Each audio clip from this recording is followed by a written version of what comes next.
சாமி ஓடாத தடிக்கு விழுந்து செத்துருவேன். நீங்க அந்த குளிநடைய பாத்தீங்களா?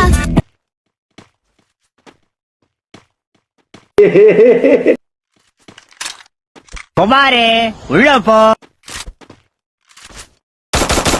என்ன அடி பச்சை தண்ணி கூட கொடுக்காம போட்டு அடிச்சிருக்க நீ. எப்படி எல்லாம் உன் கால்ல விழுந்து கடறணும்.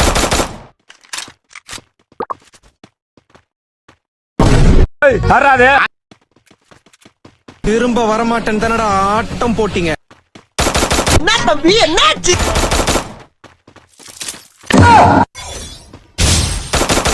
டாக்டர் மொக்கச்சாமி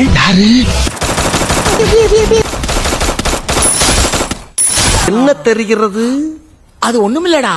கொசு கடி இல்லாம நிம்மதியா